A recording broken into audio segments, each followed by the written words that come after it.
नमस्कार, आप देख रहे हैं कैपिटल टीवी बिहार। मैं हूं आपके साथ सृष्टि मैथानी और अब वक्त हो चला है आज के दिन भर की बड़ी खबरों का, जहां हम आपको बाखबर कराएंगे बिहार की बड़ी खबरों से। तो आज की बड़ी खबर के काउंटडाउन में सबसे पहले बात करेंगे एक बड़े हादसे की। मोतिहारी में अमोनिया गैस लीक हो गई है। कोल्ड स्टोर से ये गैस लीक हुई है, कई लोग बेहोश हो गए हैं, पूरे इलाके में हड़कंप मच गया है। इस पूरे मामले की अपडेट आपको आगे मिलेगी इस बुलेटिन में। तब तक के लिए जानते हैं दूसरी बड़ी खबर क्या होगी। खबर है उपेंद्र कुशवाहा की। बिहार की राजनीति में बड़े उठक पटक जल्द देखने को मिल सकते हैं, सियासी गठजोड़ दिख सकता है। सोचिए, पहले मांझी, अब उपेंद्र कुशवाहा दिल्ली तलब हुए हैं, दिल्ली गए हैं गृह मंत्री से मिलने। जी हाँ, ये बड़ी इंटेल है बिहार की होम पॉलिटिक्स के लिए। इसके क्या सियासी मायने निकल रहे हैं, बुलेटिन में बताएंगे। और भी दिन भर की बड़ी खबरों से आपको बाखबर कराएंगे, लेकिन उससे पहले एक नजर डाल लीजिए हेडलाइन पर।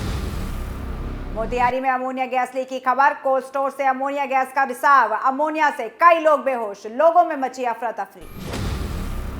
बिहार में गठजोड़ की राजनीति, पहले मांझी अब कुशवाहा की अमित शाह से मुलाकात, अटकलों का गरम बाजार।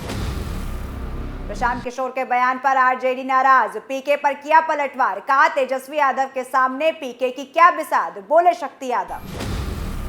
ट्विटर की नई गाइडलाइंस, ब्लू टिक के लिए पहले ले paid subscription, Nitish Kumar Twitter account का ब्लू टिक हटा, तेजस्वी के अकाउंट का भी वही हाल। भागलपुर में बड़ा हादसा, एक के बाद एक करके फटे कई सिलेंडर, आग की चपेट में 100 से ज्यादा घर, लंबी मशक्कत के बाद काबू में आग। बिहार सरकार पर हमलावर बीजेपी, मंत्री ने किया बड़ा दावा, महागठबंधन की सरकार आने के बाद बड़े अपराध, नित्यानंद राय ने आंकड़े दिए। जाति जनगणना पर सुप्रीम कोर्ट का हस्तक्षेप, 28 अप्रैल की तारीख मुकर्रर, जाति आधारित सर्वेक्षण के खिलाफ याचिका पर सुनवाई, सुप्रीम कोर्ट ने दी मंजूरी। बिहार के छतौनी थाना क्षेत्र में एक बड़े हादसे की खबर सामने आ रही है, जहां बरियारपुर के एक कोल्ड स्टोर से अमोनिया गैस लीक हो गई, जिसके बाद पूरे इलाके में अफरा तफरी मच गई है। बताया जा रहा है कि अचानक कोल्ड स्टोर में गैस के फटने से ये घटना सामने आई है। वहीं जहां घटना के बाद मोहल्ले के लोग अपने अपने घरों से निकलकर बाहर भागने लगे, तो इस दौरान गैस से कुछ लोग बेहोश भी हो गए हैं। इसके बाद एम्बुलेंस मंगाकर बेहोश लोगों को अस्पताल भेजा गया, जहां इन सबकी स्थिति स्थिर अब बताई जा रही है। वहीं मामले की खबर मिलते ही घटनास्थल पर फायर ब्रिगेड की टीम मौके पर पहुंची, साथ में कोल्ड स्टोर के इंजीनियर को भी बुलाया गया, जिसके बाद पाइप से हो रहे रिसाव को बंद किया गया। इसके बाद जाकर धीरे धीरे हालात सामान्य हुए। तो वही उपेंद्र कुशवाहा ने आज गृह मंत्रालय में केंद्रीय गृह मंत्री अमित शाह से मुलाकात की है। इस दौरान बीजेपी के पूर्व प्रदेश अध्यक्ष संजय जायसवाल भी मौजूद रहे। वहीं इस मुलाकात के बाद बिहार की राजनीतिक गलियारों में हलचल शुरू हो गई है। इस मुलाकात को लेकर बिहार की राजनीति में कई मायने निकाले जा रहे हैं। इसे लोकसभा चुनाव 2024 से जोड़कर देखा जा रहा है। वहीं बता दें कि जेडीयू से अलग होने के बाद राष्ट्रीय लोक जनता दल के अध्यक्ष उपेंद्र कुशवाहा लगातार नीतीश कुमार पर हमलावर हैं और बीजेपी पर नरम है, जिसके बाद अब उपेंद्र कुशवाहा और अमित शाह की मुलाकात से अटकलों का बाजार एक बार फिर गर्म है।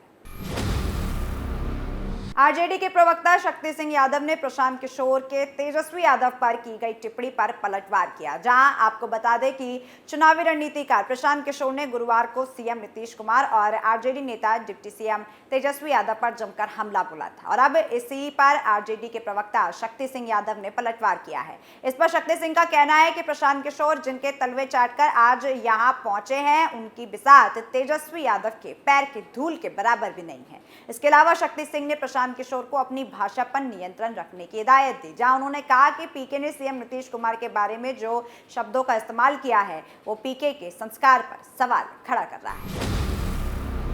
बिहार के सीएम नीतीश कुमार से लेकर तेजस्वी यादव तक के अकाउंट से ब्लू टिक हट चुका है। बता दें कि ट्विटर अकाउंट की बात हो रही है, जहां बिहार के मुख्यमंत्री नीतीश कुमार और डिप्टी सीएम तेजस्वी यादव के अलावा बिहार बीजेपी के प्रदेश अध्यक्ष सम्राट चौधरी, विजय कुमार सिन्हा, राज्य सदस्य सुशील कुमार मोदी, बीजेपी नेता और पूर्व डिप्टी सीएम तारकिशोर प्रसाद, पूर्व डिप्टी सीएम रेणु देवी के अकाउंट से ब्लू टिक हट गया है। आरजेडी के ऑफिशियल अकाउंट से भी ब्लू टिक हट गया है।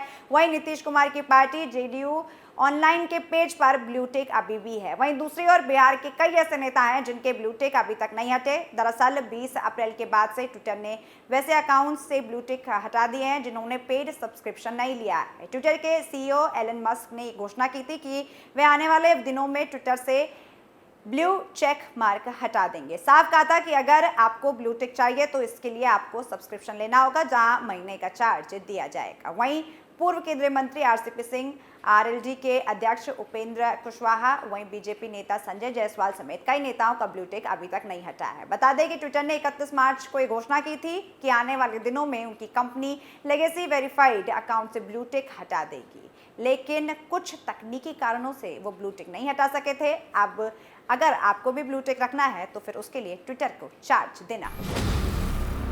तो वहीं बिहार के भागलपुर से आगजनी की भयावह दृश्य सामने आ रहे हैं, जहां घटना में आग लगने से 100 से ज्यादा घर जल गए हैं। आग लगने की वजह सिलेंडर के फटने को बताया जा रहा है, जहां देखा गया कि एक एक करके 2 से 3 सिलेंडर फटे, जिसके बाद धमाके ने पूरी आग पकड़ ली। पूरा मामला तिलक कामजी थाना क्षेत्र के सच्चिदानंद नगर का है, जहां शाम 6 बजे के आसपास आगजनी हुई है। वहीं 5 घंटे की कड़ी मशक्कत के बाद आग पर काबू पाया जा सका है। इस मामले पर स्थानीय लोगों का कहना है कि किसी घर में पहले रसोई गैस सिलेंडर फटा, इसके बाद 1, 2 और सिलेंडर जैसे कई फटने की आवाज सामने आई, जिसके बाद देखते देखते 100 से 150 घर इसकी चपेट में आ गए। जहां एक तरफ लोग जान बचाकर घरों से बाहर निकले, तो वहीं इस आगजनी में लाखों का सामान जलकर खाक हो गया है। इसके अलावा घटनास्थल पर जायजा लेने एसडीएम धनंजय कुमार भी पहुंचे, जहां एसडीएम ने बताया कि घटना में कई दर्जन घर क्षतिग्रस्त हैं। केंद्रीय गृह राज्य मंत्री नित्यानंद राय ने नीतीश कुमार की सरकार पर राज्य में कानून व्यवस्था बनाए रखने में विफल रहने का आरोप लगाया है। जहां नित्यानंद राय ने पिछले साल अगस्त में महागठबंधन सरकार के सत्ता में आने के बाद से हत्या, रेप और अपहरण की घटनाओं की कई गुना बढ़ोतरी देखने की बात सामने रखी है। नित्यानंद राय ने गुरुवार को ट्वीट किया। इस ट्वीट में उन्होंने आरोप लगाए हैं कि बिहार में पिछले 7 महीनों की बात की जाए तो गंभीर अपराध में 4848 घटनाएं हुई हैं। इसके साथ ही केंद्रीय गृह राज्य मंत्री ने आपराधिक घटनाओं का रिकॉर्ड साझा करते हुए ट्वीट किया है, जहां नित्यानंद राय ने बताया कि 9 अगस्त 2022 को बिहार में नीतीश तेजस्वी की सरकार बनी। तब से लेकर आज तक 4848 अपराध की घटनाएं बिहार में हुई हैं। इनमें से 2070 हत्याएं हैं, 345 बलात्कार, 144 अपहरण और 700 हत्याएं के प्रयास के मामले हुए हैं। इसके साथ ही नित्यानंद राय ने महागठबंधन सरकार पर अपराधियों को पनाह देने का भी आरोप लगाया है, जहां नित्यानंद राय ने कहा कि हत्या, लूट, दुष्कर्म से बिहार त्रस्त है, क्योंकि नीतीश तेजस्वी की सरकार अपराध को पनाह देने वाली सरकार है। राय ने आगे लिखा कि बिहार की महागठबंधन सरकार कान में रुई डालकर मौन बैठी है, वहीं दूसरी तरफ अपराधी बेखौफ वारदातों को अंजाम दे रहे हैं। तो वहीं सुप्रीम कोर्ट ने बिहार में जाति के आधार पर सर्वेक्षण कराने के राज्य सरकार के फैसले के खिलाफ दायर नई याचिका पर 28 अप्रैल को सुनवाई करने पर सहमति जताई है। बता दें कि प्रधान न्यायाधीश डीवाई चंद्रचूड़ और न्यायमूर्ति पीएस नरसिम्हा की पीठ ने मामले की तत्काल सुनवाई की याचिका का संज्ञान लिया, जहां वकील ने पीठ से कहा था कि जाति आधारित सर्वेक्षण 15 अप्रैल को शुरू हुआ था और ये 15 मई को पूरा होना है। जवाब में पीठ ने कहा था कि वह मामले पर 28 अप्रैल को सुनवाई करेगी। बता दें कि सुप्रीम कोर्ट ने बिहार में जातिगत सर्वेक्षण कराने के राज्य सरकार के फैसले को चुनौती देने वाली सभी याचिकाओं पर सुनवाई से 20 जनवरी को इनकार कर दिया था। वहीं ये कहा था कि याचिकाओं को खारिज इसलिए किया गया क्योंकि इनमें कोई दम नहीं है। बहरहाल पीठ ने याचिकाकर्ताओं को छूट दे दी कि वे संबंधित उच्च न्यायालय का रुख कर सकते हैं। इस बुलेटिन में फिलहाल इतना ही। मैं लौटूंगी बाकी खबरों के साथ, तब तक के लिए देखते रहिए कैपिटल टीवी बिहार। नमस्कार।